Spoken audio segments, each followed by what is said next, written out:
বিদ্যালয়ের পরিকাঠামোগত অভাব, পাশাপাশি শিক্ষক শিক্ষিকাদের একটা গা হেয়ালিপনা, এই দুইয়ের কারণে আজ ছাত্রছাত্রী সহ তাদের সেই বিদ্যালয়ে ঢুকছে এমনই ছবি ধরা পড়েছে মান্দায় আইএস এর অধীন তুই সারাম সাকামি জুনিয়র বেসিক স্কুলে।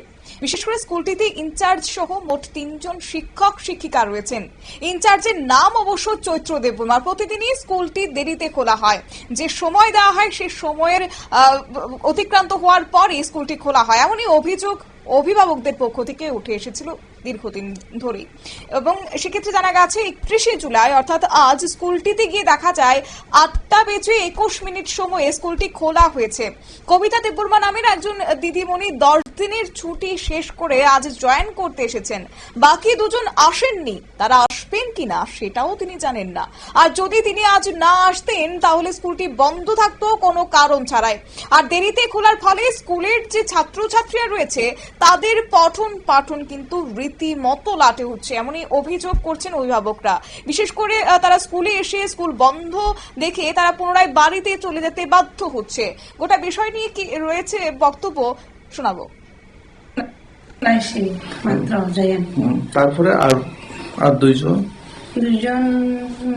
আসে না তো কথা নাই, তবে আইবে না আসে না। আমি তো ওই 10 দিন ছুটি নিয়েছি, আজকে জয়েন আমার সঠিক কথা হয় নামটা না। এমনি কয়টা বাজে? এখন তো 8:21। স্কুল কয়টার সময় খোলার কথা ছিল?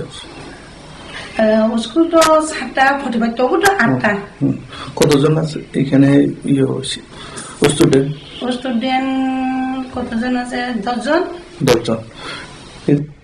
আপনারা শুনলেন স্কুলের বিদ্যালয়টির শিক্ষিকার বক্তব্য।